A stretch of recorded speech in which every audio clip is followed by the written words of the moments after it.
On est toujours donc sur ce sujet, ton identité en Christ, et on a abordé déjà deux événements, deux faits. Le premier, l'impact sur la famille, sur notre famille, qu'est-ce que ça engendre? Je suis chrétien, j'ai accepté Jésus, qu'est-ce que ça change dans ma famille? La semaine dernière, le pasteur Jean-Baptiste nous a parlé de l'impact de notre vie chrétienne sur la société. Et ce message est en ligne ce matin. Si vous voulez l'écouter, il sera à votre disposition quand vous rentrerez. Et ce matin, j'aimerais vous parler de l'impact de ton identité en Christ sur le royaume de Dieu. Parce que finalement, c'est le premier endroit où ton identité en Christ doit se révéler. On est chargé de messages qui nous parlent de notre identité. J'en ai déjà fait, Jean-Baptiste en a déjà fait, vous en trouvez des dizaines, des centaines sur Internet, mais il y a quand même des choses qu'il est primordial de bien cerner. Et pour démarrer, pour que nous comprenions bien, il faut remonter, il faut être honnête, au tout début de qui nous sommes, nous, les humains. Alors je remonte à Adam et Ève, puisque je n'ai pas de référence avant. C'est compliqué. Et quand je parle d'Adam et Ève, quand je lis la parole de Dieu à leur sujet, donc on est dans Genèse, fin de Genèse 1, Genèse 2, jusqu'à Genèse 3, après on nous en parle très peu, mais ce que je constate, c'est que Adam et Ève avaient une intelligence limitée. Non pas qu'ils soient limités intellectuellement, mais ils avaient une intelligence limitée aux choses de Dieu. Ni le bien ni le mal n'existaient pour eux pendant tout un temps. Quand on lit, ça s'est passé très vite, on a l'impression que quand Ève elle est sortie de la côte d'Adam, elle a pris le fruit.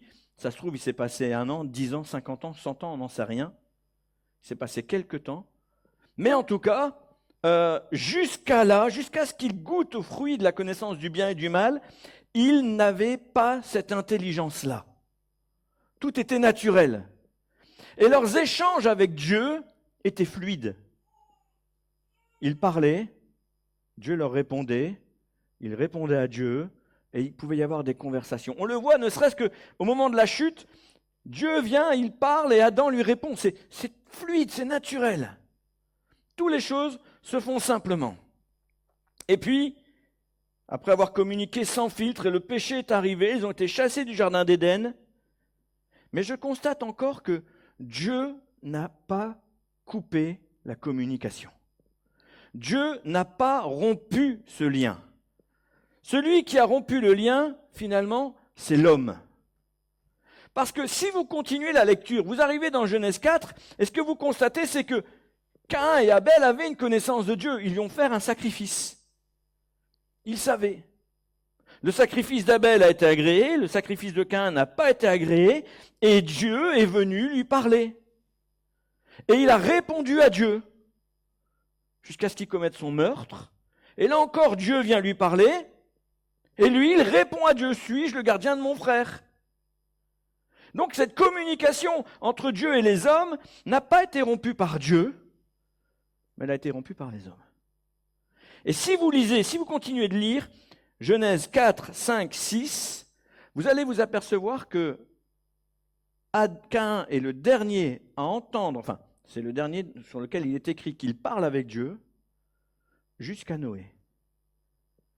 Il va se passer plus de 1000 ans sans qu'on puisse lire à nouveau une conversation entre un homme et Dieu.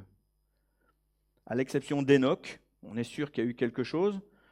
Enoch qui est un des grands-pères de Noé, à l'exception d'Enoch, il n'y a pas grand-chose finalement. L'homme a rompu la communication. Le lien est coupé. C'est quelque chose que l'on constate, et cette communication durant les 1000 premières années, eh bien, ce qu'on constate, c'est que l'homme n'a fait que se dégrader. L'état de l'homme a empiré, année après année. Après 1000 ans, il parle avec Noé, on ignore de quelle manière il s'adressait à lui, mais il parle à Noé pour lui annoncer un déluge. Je vais éradiquer tout ça. Ça va être terminé, je vais juste te sauver toi et tes enfants. Mais ce qu'on comprend dans tout cela, c'est que la relation entre Dieu et les hommes était devenue inexistante.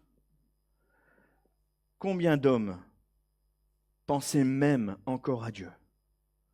Quand on voit l'état de péché dans lequel la terre était enfoncée, combien d'hommes étaient conscients qu'ils étaient issus de la volonté de Dieu? Nous-mêmes en sommes-nous conscients? J'ose espérer que oui. Mais autant dire que l'homme devait se sentir tellement loin. Durant les siècles qui vont suivre, Dieu va s'adresser uniquement à quelques hommes en particulier. Il va parler avec Abraham, avec Isaac, avec Jacob. Il va parler avec les descendants. Mais tout le monde ne va pas parler avec Dieu. Et puis ensuite, il y aura il y aura Moïse, pardon. Et puis après, il y aura les juges. Puis après, il y aura les rois. Mais on voit bien que le contact est limité à quelques privilégiés. Je mets vraiment le mot privilégié entre guillemets parce que je pense quand même que même si c'était une bénédiction, ça devait aussi être un fardeau. Entendre Dieu nous parler, nous partager son cœur. Mettez-vous à la place de Moïse. Quand il entend Dieu dire le coup de ce peuple est raide, je vais les éradiquer, on va tout changer à deux, Moïse, on va changer ça. Imaginez, ça devait être un lourd fardeau pour ces hommes d'entendre le cœur de Dieu qui pleurait sur l'état des hommes. Jusqu'à l'événement ultime, l'arrivée de Jésus, qui lui, Jésus, est venu restaurer cette relation entre Dieu et les hommes, entre les hommes et Dieu. Remettons-nous dans le contexte. Jésus, c'est Dieu sur terre. Jésus, c'est Dieu sur terre. Tu croises Jésus, tu veux lui parler, tu es en train d'avoir une relation, une communication, une conversation avec Dieu. C'était redevenu facile. On peut parler avec Dieu. Et il peut nous répondre. Et quand certains hommes, certaines femmes ont compris ça, je pense que dans leur cœur, il devait se passer quelque chose. Je me mets à la place de ce vieux Simon qui avait reçu cette révélation, tu ne mourras pas sans avoir vu le Messie. Cet homme qui espérait, qui arrivait à un grand âge, s'est dit, mais je ne l'ai pas vu encore. Et finalement, quand il est dans le temple et qu'on vient présenter Jésus et qu'il le voit, il doit se dire, ça y est, la communication est rétablie. Je peux parler avec mon Dieu, il est là, il était tout bébé, mais je peux parler avec mon Dieu. Il me voit, il m'entend. Ça n'empêchait pas, ces milliers d'années de silence, ça n'empêchait pas des hommes et des femmes de prier, on le voit. On voit la mère de Samuel, Anne, qui prie. D'accord ? On voit les choses, on voit ces hommes et ces femmes qui aspirent, qui espèrent en Dieu. Mais là, enfin, on peut le voir. On peut lui exprimer des choses. Et aujourd'hui encore, Jésus est présent. Et on sent sa présence. Le Saint-Esprit est présent. Et on sent sa présence. Et si le Saint-Esprit, si Jésus est là, on sait que le Père est présent. Parce que l'Éternel siège au milieu des louanges de son peuple. C'est ce que nous dit la parole de Dieu. Alors c'est merveilleux de savoir que les échanges étaient à nouveau placés, mais Jésus ne s'est pas arrêté à être un intermédiaire. Le seul et l'unique d'ailleurs, nous dit la Bible. Il ne s'est pas arrêté à être un intermédiaire, il a fait quelque chose de plus pour nous. La Bible nous dit, dans l'évangile de Jean, au chapitre 1, verset 12, nous dit ceci. Certains pourtant l'ont accueilli, ils ont cru en lui. À tout cela, il a accordé le privilège de devenir enfant de Dieu. J'ai pris la version Semeur parce que le texte est plus accessible. Si j'avais pris tout le texte, vous verrez qu'il n'est pas marqué à tous ceux qui l'ont cru, il a cru, etc. Il est marqué elle parce qu'il parle de la lumière. La lumière, c'est Christ. Mais là, en prenant la version Semeur, il est clairement écrit lui. Si tu as cru en lui, tu es devenu enfant de Dieu. Est-ce qu'on réalise le privilège que c'est d'être enfant de Dieu? J'aimerais vous raconter une petite anecdote, une petite blague que j'ai trouvée sur Internet. T'inquiète pas, ma chérie, il n'y a rien de trop déviant. Parce que des fois, elle me dit, il me fait peur quand il raconte des blagues. Je vais vous raconter un truc que j'ai lu sur Internet. Je trouvais ça tellement intéressant. J'ai dit à mon fils, tu épouseras la fille que je choisirai. Il a dit non. Je lui ai dit, c'est la fille d'Elon Musk. Il a dit oui. J'ai appelé Elon Musk. Je lui ai dit, je veux que votre fille épouse mon fils. Elon Musk a dit non. Je lui ai dit, c'est quand même le président de la Banque mondiale. Elon Musk a dit, ok. J'ai appelé le président de la Banque mondiale. Je lui ai dit, il faut que vous nommiez mon fils PDG de la Banque mondiale. Il a dit non. Je lui ai dit, c'est le beau-fils d'Elon Musk. Il a dit oui. C'est exactement ainsi que fonctionnent les hommes et fonctionne la politique. Que des influences, le fils d'eux. C'est pour ça que je vous ai mis un fils d'eux. Là, on a un beau fils d'eux. Vous savez, on est dans un monde où il faut prendre conscience que quand on est le fils de quelqu'un d'important, ça compte. Quand tu es le fils du président du pays, la fille du président du pays, eh bien, toutes les autorités du pays te respectent. Et même les autorités des pays alliés à ton pays te respectent. Ça, c'est comme ça que fonctionne le monde. Je me souviens quand le fils d'un président avait été chopé sur un scooter il y a quelques années en faisant une bêtise. Alors c'était dans la presse, bien évidemment, mais parce que c'était le fils du président, il a été un petit peu moins inquiété. Et puis, Jean, ici, nous dit quelque chose d'important. Il nous dit qu'à nous qui avons reçu Christ, nous sommes devenus des fils d'eux, des filles d'eux, des fils du Dieu vivant. Est-ce que ça change quelque chose dans ta vie? Est-ce que ça a un impact sur ton identité? Est-ce que tu réalises? Alors, je sais bien que quand on vient dans le monde, si on vient commencer à dire « moi je suis le fils du Dieu vivant, je suis devenu enfant de Dieu », beaucoup de gens pourraient se railler, dire « Mais être enfant de Dieu, c'est pas être un fils d'un homme. Être fille de Dieu, c'est pas être la fille d'un homme. » Pour la majorité des hommes qui connaissent Dieu, c'est peut-être pas anodin, mais pour les autres, ça pourrait même être risible. Mais la réalité, c'est que ce monde n'est pas soumis aux hommes puissants. Ce monde est soumis à Satan. Est-ce que nous réalisons que ce monde est soumis à Satan? Regardez ce que Satan a dit lui-même à Jésus alors qu'il était en train de le tenter dans le désert. On est dans l'évangile de Luc au chapitre 4, verset 6. Il lui montra en un instant tous les royaumes de la terre et lui dit « Je te donnerai la domination universelle ainsi que les richesses et la gloire de ces royaumes, car tout cela a été remis entre mes mains et je le donne à qui je veux. » Quand tu es enfant de Dieu, tu es au-dessus de celui qui domine sur le monde.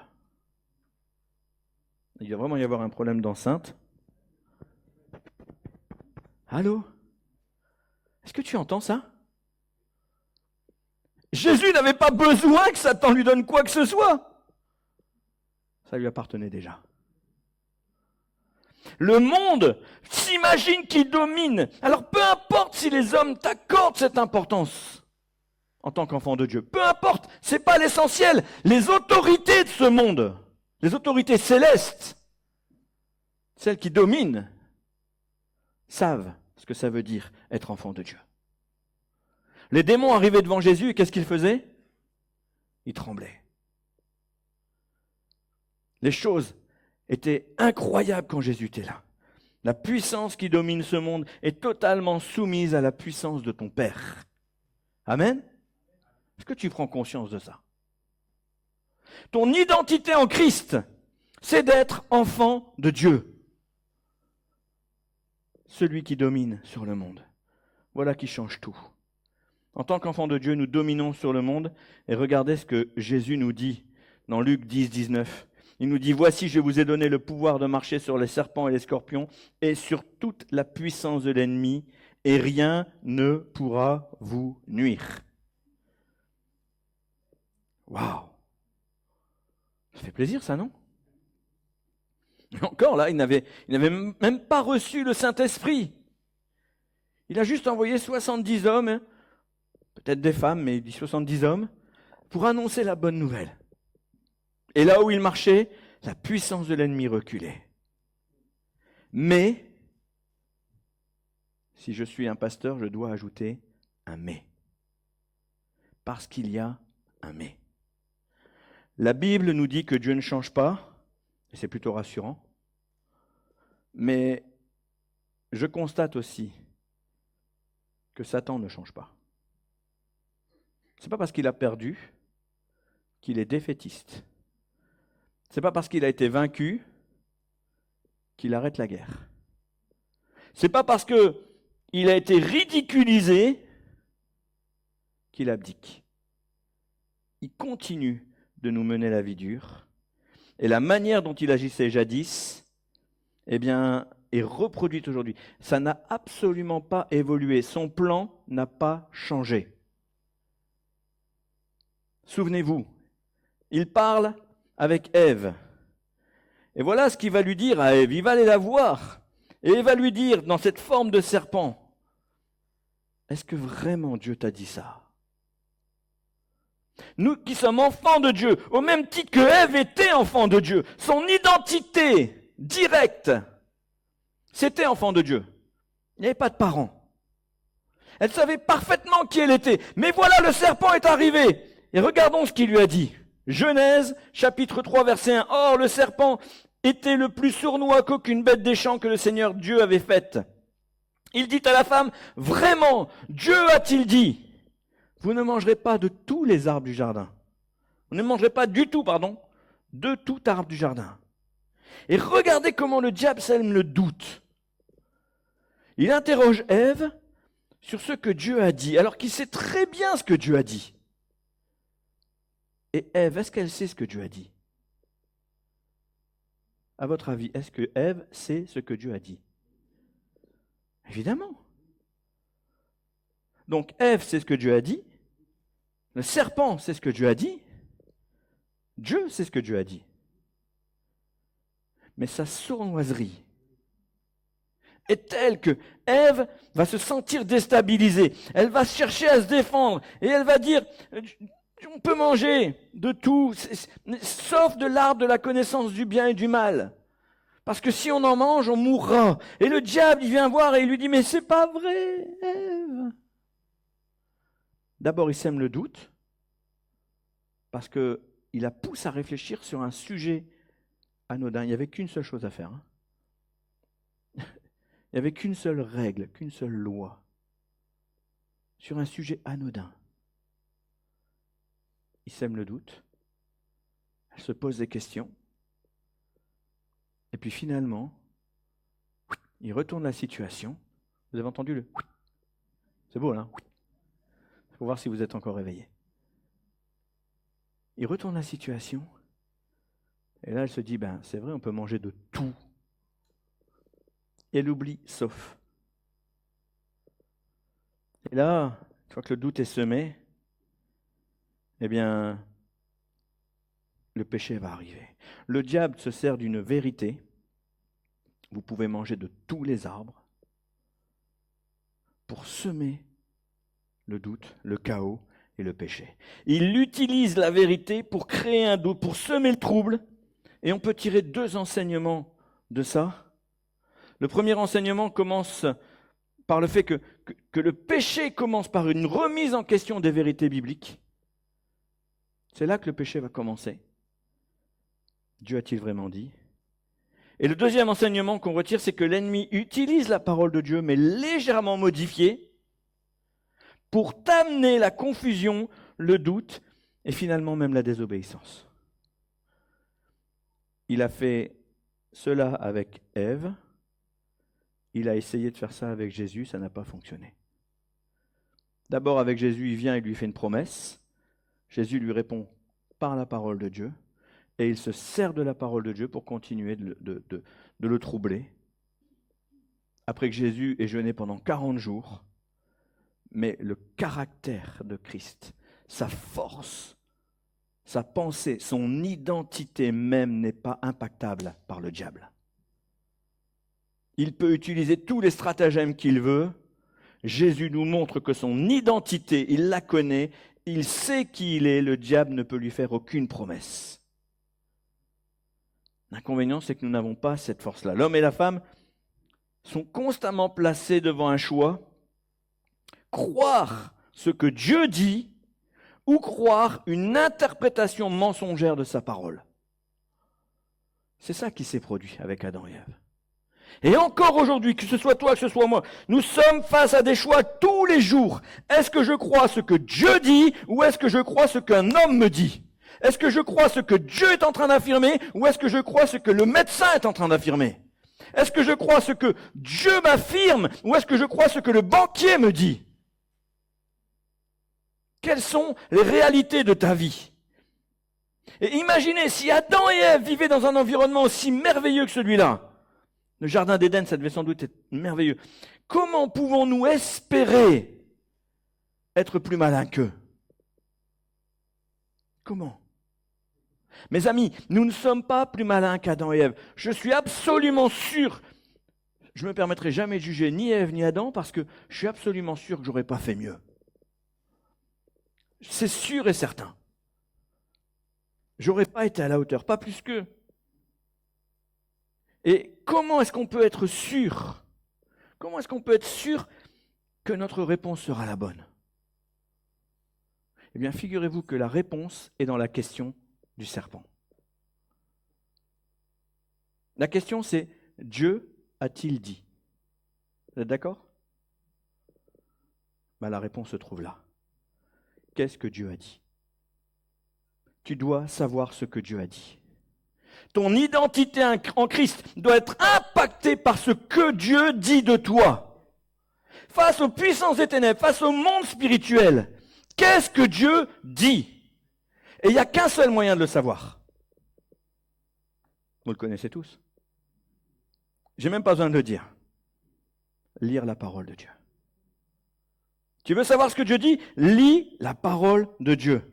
Regardez ce que disait le bon Charles Spurgeon. Satan a trompé un tiers des anges. Imaginez ce qu'il est capable de faire à une génération qui ne lit pas la Bible. Vous savez, il y a des petites annotations comme ça qu'on retrouve. Il y a des petites phrases comme ça que des auteurs célèbres ont balancées. Ça ne vous inspire pas, ça ? Combien de fois as-tu lu la Bible cette semaine ? Pas besoin de réponse. Combien de temps tu consacres à ton édification au travers de la parole de Dieu ? Peut-être que ce n'est pas lire la Bible, peut-être que tu vas écouter une étude. Écouter une étude, c'est déjà lire la Bible. La foi vient de ce qu'on entend et ce qu'on entend vient de la parole de Dieu. Mais encore faut-il choisir le bon enseignant.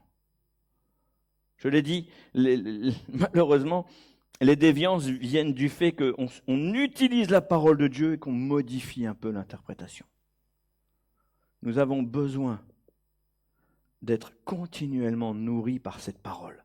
Ton identité ne va s'affirmer que quand tu vas lire la parole de Dieu. Il n'y a pas d'autre alternative. Ève avait la réponse. Elle savait ce que Dieu avait dit. La solution, c'était juste de dire au diable, oui, Dieu a dit, je mange de tout ce que je veux, sauf de cet arbre-là, et aujourd'hui, on ne serait même pas là pour en parler. Mais moi-même, j'aurais eu le doute. Et si finalement ce fruit n'était pas goûtu, s'il n'était pas bon? La convoitise, il a juste lancé la convoitise. Il a juste lancé une idée. La solution, c'est donc de savoir ce que dit la parole de Dieu. En tant qu'enfants de Dieu, nous devons connaître les règles qui ont cours dans le royaume d'où nous venons. Parce que moi, j'ai beau avoir une carte d'identité française, je suis français. Merci Seigneur. On est dans un pays où coule le lait et le miel. C'est pas mal. Mais je suis aussi enfant de Dieu. J'ai la double nationalité. Et si je devais en choisir qu'une, n'en déplaise à nos autorités, je ne choisirais pas celle de mon passeport. Je n'ai pas le droit de dire ça, mais c'est pas grave, je le dis quand même parce que je le pense. Donc il ne faut pas mentir.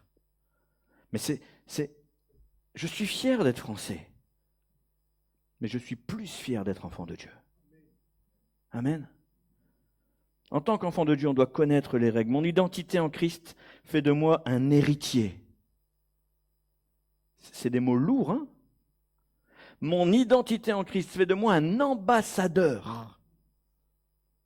Vous imaginez un peu? Vous imaginez les privilèges? Je suis ambassadeur du royaume de Dieu. Qu'est-ce qui se passe si un pays attaque une ambassade, même sur son propre territoire? C'est ce qu'on appelle un casus belli, c'est un cas de guerre. Tu attaques l'ambassade d'un pays étranger, même sur ton territoire, tu lui déclares la guerre. C'est tout le pays qui se lève contre toi. C'est pas rien les gars. Hein? Tu es ambassadeur et tu permets que le diable vienne attaquer ta maison? Oh, c'est tout le royaume de Dieu qui est avec toi. Ton identité en Christ, c'est de dire « Je suis ambassadeur ». Qui es-tu pour oser m'affronter? Qui es-tu pour te lever devant moi? Qui es-tu pour oser venir? Alors on est d'accord, tout ce que je vous dis, c'est très facile à dire. C'est un peu plus compliqué à faire. Parce que souvent on est assailli, souvent on est écrasé par le poids. Mais l'adversaire ne doit pas ignorer, d'ailleurs il ne l'ignore pas, mais peut-être que toi tu ne lui fais pas remarquer, il ne doit pas ignorer que quand il s'attaque à toi, c'est au royaume de Dieu qu'il s'attaque. Parce que tu es fils du Dieu vivant. Tu es fille du Dieu vivant. Quand ton adversaire s'attaque à ton âme, quand il s'attaque à ta maison, quand il s'attaque à tout ce qui t'appartient, il s'attaque directement à Dieu. Et ça, il faut lui faire remarquer. Si tu ignores les principes de base, si tu le laisses te détruire, lui, il continue. Hein. C'est pas un problème. Brique par brique, il va les enlever. Hein. Lui, il a le temps. Vous savez depuis combien de temps il expérimente l'homme, hein? Moi, j'ai une trentaine d'années de conversion, quarantaine d'années de conversion, un peu moins, j'ai 35 années de conversion, les amis, mais je connais les stratagèmes du diable que depuis 35 ans. Mais il connaît l'homme depuis combien de temps? Il connaissait tes parents, il connaissait les parents de tes parents. Et déjà avec eux, il était abject. Imagine. J'aimerais te dire une autre chose. Ton identité en Christ, ton identité en Christ, c'est pas membre d'une église. Ton identité en Christ, c'est membre du royaume de Dieu. Aussi, quand tu as un problème, tu n'as pas besoin de l'église. Tu as juste besoin d'affirmer ton identité. Nous, les enfants de Dieu, on n'a pas besoin de l'Église. C'est l'Église qui a besoin de nous. Est-ce qu'on est conscient de ça? On se dit, ça y est, je suis chrétien, maintenant j'ai une famille. Amen. Gloire à Dieu. C'est la vérité. Et effectivement, si tu as un problème, partage-le, on va prier avec toi, on va prier pour toi. Si on peut faire plus, tant mieux. Mais ma priorité, si j'ai un problème, c'est de crier à Dieu. Parce que j'ai tout en Christ. Tu as tout en Christ. Amen. Tu as tout. Tu n'as rien besoin de plus que ce que Jésus met à ta disposition. En revanche, oui, l'Église a besoin de nous. L'Église a besoin de nous parce que le travail de l'Église, c'est pas de prendre soin de mon petit nombril. Je suis désolé d'être désagréable, mais le travail de l'Église, c'est d'annoncer la bonne nouvelle de Christ. Le travail de l'Église, c'est d'aller par toutes les nations faire des disciples, leur annonçant que Jésus est mort pour leurs péchés, leur annonçant qu'ils ont la réconciliation avec Christ. Notre travail, c'est d'imposer les mains aux malades, que les malades soient guéris. Notre travail, c'est de chasser les démons. Notre travail, c'est d'annoncer la bonne nouvelle. Mais je rappelle, attention, l'Église n'a pas besoin de mercenaires. L'Église a besoin de fils et de filles. Des hommes et des femmes qui ne sont pas engagés pour un but pécuniaire, quel qu'il soit, mais qui sont engagés avec un objectif de servir le royaume de Dieu. Regardez la parabole du fils prodigue. On ne va pas la lire. Mais regardez, observez la parabole du fils prodigue. Quand le père revient vers le fils, il lui demande de l'embaucher comme un mercenaire. Le père n'écoute même pas. Il le prend dans ses bras et il le rhabille comme un fils. Relisez-la. Je vous donne les références. Luc, chapitre 15, versets 11 à 32. Le fils revient, il est pris comme un fils. Le père lui dit, j'ai pas besoin de mercenaires, j'ai déjà des hommes et des femmes qui travaillent dans les champs. J'ai besoin d'un fils qui prend à cœur les intérêts de la terre qui est la sienne. J'ai besoin d'un enfant qui aime cette terre, qui veut l'enrichir, qui veut la bénir. Pas quelqu'un qui veut en tirer un bénéfice personnel, qui veut vivre, qui veut manger.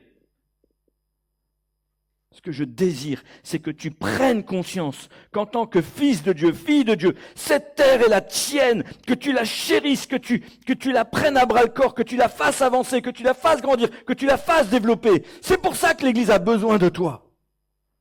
Parce qu'en tant qu'enfant de Dieu, tu n'es pas un mercenaire qui dépend de ce que son père va lui accorder, la miette qui va tomber de la table. Tu n'es pas syrophénicienne. Tu es enfant de Dieu. Décidément ce matin. Est-ce que tu prends conscience que tu es enfant de Dieu? Waouh! Le Père n'a pas besoin de mercenaires, il veut des hommes qui comprennent que quand tu travailles pour l'œuvre de Dieu, tu travailles pour la propre œuvre qui est la tienne. C'est pour toi que tu travailles. C'est comme, vous savez, je dis toujours à mes enfants, travaille bien à l'école. Ah papa, regarde mes notes, j'ai eu des belles notes. Je me réjouis avec eux, parce que je ne veux pas les décourager, mais ce n'est pas les notes que je veux qu'ils m'amènent. Je veux qu'ils comprennent que c'est pour eux qu'ils travaillent. C'est pour leur avenir qu'ils bossent. Quand l'enfant a compris qu'il n'a plus besoin d'éblouir ses parents, ils font tous notre fierté, gloire à Dieu. Mais quand on a compris que l'enfant n'a plus besoin d'éblouir ses parents, mais qu'il a compris que c'est pour lui qu'il travaille, il passe un cap. Il ne travaille plus parce qu'on lui demande, il travaille parce qu'il a compris. En tant qu'enfant de Dieu, Dieu n'a pas besoin de mercenaires qui travaillent parce qu'on leur demande, donc on leur donne des ordres, des choses à faire. En tant qu'enfant de Dieu, nous devons comprendre que nous travaillons pour nous, pour les intérêts du royaume de notre Père. Ça implique qu'en tant qu'héritier, tu dois chérir ta terre. Amen. Le fait d'être un fils, d'être une fille qui travaille pour son père, signifie également, bibliquement parlant, que tu dois être soumis à ton père. Quel vilain mot. Pardonnez-moi. La soumission.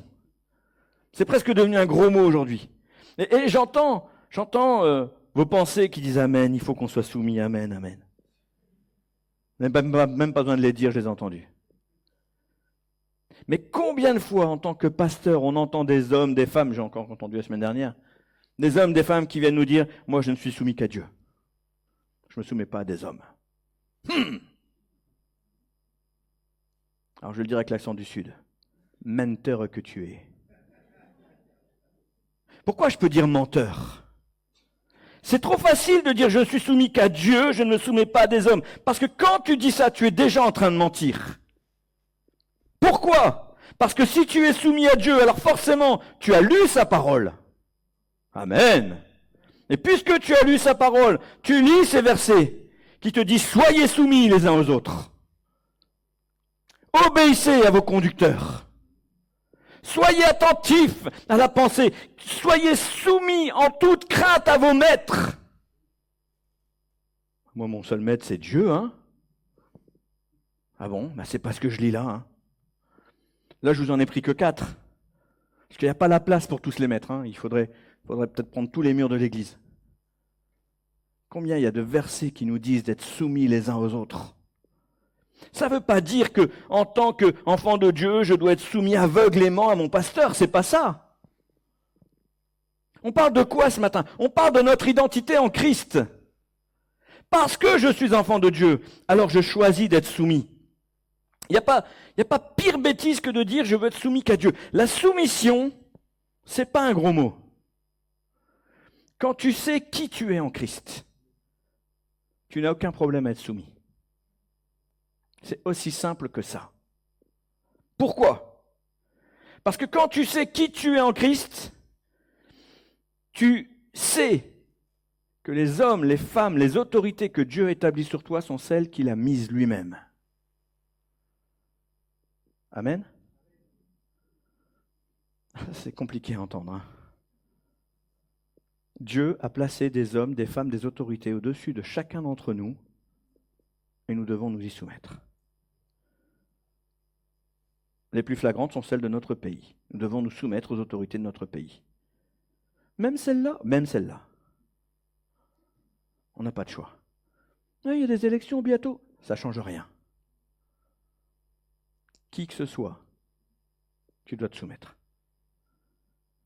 Quand tu es enfant de Dieu, quand tu connais ton identité en Christ, tu ne crains pas qu'on te manque de respect, tu ne crains pas l'humiliation, tu ne crains pas l'abus. Pourquoi? Parce que tu connais non seulement tes limites, mais tu connais aussi les limites que ton Dieu impose à l'autorité qui est devant toi. Amen. Et parce que tu connais non seulement tes limites, mais aussi les siennes, en tant qu'enfant de Dieu, ton identité en Christ te permet de dire stop. À un moment donné, quand ça va trop loin, tu peux dire stop. Ça n'empêche pas la discussion, ça n'empêche pas le dialogue, mais la soumission aux autorités n'a qu'une seule limite, la volonté de Dieu. Regardez ce qui s'est passé quand Pierre et Jean vont au temple, ils guérissent un paralysé, ils sont arrêtés, ils sont amenés devant les religieux de l'époque, ils sont frappés, battus, on leur dit on vous libère avec la seule contrainte d'arrêter de parler de Jésus, et ils disent nous on est soumis à toutes les autorités. Franchement les gars, nous on n'est pas là pour avoir des problèmes avec les autorités même de notre pays. Mais nous interdire de parler de Jésus, ça ne va pas être possible. Vous pouvez nous demander tout ce que vous voulez, tant que ça ne dépasse pas ce que Dieu nous a demandé. L'autorité que Dieu place sur toi, si c'est la bonne autorité, elle doit d'abord elle-même être placée sous une autre autorité. Le pasteur d'une église est soumis à un conseil d'administration. C'est la moindre des choses. Le conseil d'administration travaille en collaboration avec le conseil pastoral. C'est la moindre des choses. Nous sommes membres d'une famille d'église à laquelle nous rendons des comptes. C'est la moindre des choses. Cette famille d'église rend des comptes à la Fédération protestante de France. C'est la moindre des choses. Nous avons des autorités au-dessus de nous. Et nous savons qu'au-dessus de toutes ces autorités, il y a Dieu. Et s'il y a un problème avec les autorités, eh bien, il vaut mieux parler au bon Dieu qu'à ses saints. Adresse-toi à Dieu et il te dira ce que tu as à faire. Mais la soumission est biblique. L'insoumission, c'est désobéir à Dieu. Aussi désagréable que cela puisse paraître. L'Église, les amis, n'a pas besoin d'hommes et de femmes insoumis. L'Église a besoin d'hommes et de femmes qui travaillent ensemble dans l'obéissance de ce que Dieu demande. Et ça, c'est directement lié à ton identité. Dès lors que tu as conscience de ton identité en Christ, tu dois connaître la parole de Dieu, tu dois connaître ton champ d'action, tu dois connaître tes prérogatives. Parce qu'être enfant de Dieu implique des devoirs. Des droits, fabuleux, je suis enfant de Dieu. Mais il y a aussi des devoirs. Peut-être que tu les ignores, mais être enfant de Dieu implique que Dieu nous attend. Dans la parabole des talents, Jésus nous révèle quelque chose d'important. Il nous révèle comment fonctionne l'Église. L'Église a besoin de toi conscient que tu es un enfant que le maître observe. Matthieu 25, 21, son maître lui dit « C'est bien, bon et fidèle serviteur, tu as été fidèle en peu de choses, je t'en confierai beaucoup, entre dans la joie de ton maître. » Notre fidélité à la volonté de Dieu nous ouvre des portes que notre désobéissance ne nous ouvrira jamais. Est-ce qu'on en prend conscience? Ah ben on est content quand Dieu nous demande un truc, on est content puis on aspire à d'autres choses. J'aimerais que ce matin tu fasses la scène. Oh punaise, je suis le plus grand prédicateur du monde, je vais prêcher aux nations. Demain je suis en Afrique, après-demain je suis aux États-Unis, la semaine prochaine je suis à la télé. Je suis le nouveau Billy Graham. Sois déjà fidèle dans la préparation de la dîme. Sois déjà fidèle dans la préparation de la scène. Déjà, comment tu amènes ton message? Ah, le Seigneur m'a parlé, je suis le plus grand des prophètes. Est-ce que tu as soumis la parole? L'esprit du prophète est soumis au prophète. Comment tu as agi? Ah, ça y est, David, il m'a invité à l'évangélisation. Je suis le plus grand des évangélistes. Donnez-moi un micro. Est-ce que tu en as déjà parlé avec David? Prends le temps. Prends le temps de maturer. Sois fidèle dans les petites choses. Commence. J'ai 4 enfants. Il n'y en a pas un qui est sorti en marchant. Quand ils sont sortis du ventre de leur mère, il n'y en a pas un qui marchait. Ils n'étaient pas capables de manger tout seuls. Ils ne parlaient pas. Ah, ils pleuraient. Ça, ils pleuraient. Mario, tu connais. Mais ils ont grandi. Et aujourd'hui, c'est mon fils aîné qui m'enseigne les sciences. Fabuleux. Fabuleux. Mais c'est comme ça, l'évolution, c'est sois fidèle dans les petites choses. Et Dieu va t'établir dans des grandes. Et regarde ce qu'il dit à ceux qui ne sont pas fidèles, à ceux qui désobéissent, il les traite de paresseux. Ça pique, hein? Paresseux et serviteurs inutiles. Alors comme nous le constatons, notre identité en Christ est une véritable bonne nouvelle. Elle nous place au-dessus même des anges. La Bible nous dit que c'est nous qui allons les juger. Elle nous place au-dessus des anges, parce que nous sommes enfants de Dieu. Et elle nous place au-dessus de Satan. C'est d'ailleurs la raison pour laquelle il nous déteste. Mais c'est comme ça. Quelle est la conséquence de tout cela? Et rassurez-vous, j'ai bientôt terminé. C'est que nous devons nous efforcer de marcher dans les voies de Dieu. Nous devons nous efforcer de connaître sa parole. Nous devons comprendre l'autorité que nous avons sur les autorités, sur les démons, sur les dominations. Rien ne peut nous résister. Non seulement les démons, mais encore les éléments. Jésus a chassé la tempête, il a calmé les vagues. Non seulement les dominations, non seulement les éléments, mais aussi les choses naturelles. Il a multiplié la nourriture. Jésus a fait des miracles. Et non seulement ces choses, mais même la mort. Jésus a ressuscité des hommes et des femmes, et il est lui-même ressuscité des morts. Amen. Autant de compétences qui sont à ton service pour faire avancer le royaume de Dieu. C'est le seul et unique but. Faire avancer le royaume de Dieu. Alors oui, j'entends ceux qui disent « je peux pas en faire autant que Jésus ». Qui ici se sent à la hauteur de Christ? Ben oui. Mais là encore, Jésus ne te demande pas d'être à la hauteur, ne te demande pas de faire ce qu'il a fait. Tu veux savoir ce qu'il te demande, Jésus? Eh bien, on va regarder. Eh bien, je vais vous le dire. Il est où, Gégé? Ben, je vais vous le dire. Hein, Gégé? Ben, je vais vous le dire. Voilà ce qu'il va nous dire. Jean, chapitre 14, verset 12, en vérité, je vous le dis. celui qui croit en moi fera aussi les œuvres que je fais. Waouh! Et il en fera des plus grandes, parce que je m'en vais au Père. Et tout ce que vous demanderez en mon nom, je le ferai, afin que le Père soit glorifié dans le Fils. Si vous demandez quelque chose en mon nom, je le ferai. Jésus ne te demande pas de faire ce qu'il a fait, il te demande de faire plus. Il te demande de faire mieux. Il te demande de faire encore plus grand, encore plus fort. Il te demande de dégager toutes les puissances de l'adversaire qui se lèvent contre toi. Il te demande de flouer le diable dehors de ta vue. Bien sûr qu'il ne te demande pas de faire ce qu'il a fait. Il veut que tu fasses plus. Est-ce que tu entends ça? Ah, je ne suis pas à la hauteur. Le diable est un menteur. Tu es à la hauteur quand tu sais qui tu es en Christ. Amen.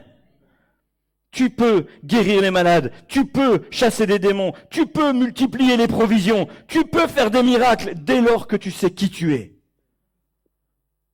Le diable, lui, sait qui il est. Le menteur, le manipulateur. Alors on a déjà beaucoup parlé sur notre identité en Christ. Je vous l'ai déjà dit, il y a des centaines de prédications qui sont disponibles. Vous allez en trouver, c'est jamais le problème. Mais je ne veux pas non plus nous répéter, mais j'aimerais que nous cessions de vivre dans la théorie. Arrêtons de vivre dans la théorie. Passons aux choses pratiques. On doit comprendre que tout cela ne se concrétise finalement que si nous saisissons et affirmons notre identité en Christ. Je suis enfant de Dieu. Dieu appelle Gédéon vaillant héros. Il ne le savait même pas. Il ignorait totalement qui il était. Lévi pensait n'être qu'un collecteur d'impôts, corrompu, perdu pour l'éternité, jusqu'à ce que Jésus l'appelle et qu'il devienne Matthieu. Pierre ne pensait être qu'un pêcheur d'hommes, un pêcheur de poissons, illettré, tout juste bon à jeter des filets. Et c'est devenu l'une des figures de l'Église qui est née à Jérusalem. À l'inverse, David, bien que tout petit et tout jeune, savait qu'il était un guerrier redoutable. Il n'a pas reculé devant Goliath, et quand ses frères, quand son roi Saül rigolait de sa petite taille pour affronter un géant, il a dit « Moi, je sais qui je suis. Je connais l'identité que Dieu a mis en moi. Le géant ne me fait pas peur. Je suis enfant de Dieu. » Amen. Gédéon, Lévi, Pierre, David. Ces hommes sont des exemples pour nous parce que quand ils ont réalisé qui ils étaient, ils ont commencé à agir pour l'œuvre de Dieu. Et je pose cette question ce matin. Toi, sais-tu qui tu es? Sais-tu ce que Dieu dit que tu es? Est-ce que tu prends conscience? Est-ce que tu réalises? J'aimerais que tu dises à ton voisin, toi et moi, Dieu nous appelle à faire plus. Dis-le à ton voisin, Brigitte, toi et moi, Dieu nous appelle à faire plus. Amen. Amen, Brigitte. J'ai besoin de l'entendre. J'ai besoin de faire plus que ce que Jésus a fait. Parce que je suis enfant de Dieu. Amen. JB, toi et moi, on doit faire plus. Amen. Les amis, j'aimerais que nous puissions prendre quelques instants. On va prendre quelques instants. On va juste se remettre en question devant Christ. Non pas pour dire « Ah, je suis pécheur, ah, je suis misérable, ah, je suis pas bien ». On va se remettre en question pour se dire « Mais est-ce que j'ai vraiment saisi qui je suis ? Est-ce que je réalise la proposition de Dieu ? Est-ce que simplement j'avais besoin d'être sauvé ? Je pense que Dieu ne peut pas se contenter de te sauver. Il veut que tu revendiques maintenant qui tu es. Je vais appeler l'équipe de louange. Et juste avant de prendre un dernier chant ensemble, eh bien, j'aimerais prier pour chacun de nous, pour chacun de vous. Et même si tu te sens concerné par ce besoin de réponse, qui je suis, eh bien, lève-toi à ta place. Non pas comme une faiblesse, mais comme une affirmation que tu veux savoir qui tu es. Alors n'attends pas, lève-toi là où tu es maintenant et nous allons prier. Ô Père éternel, merci pour ce rachat que tu nous donnes.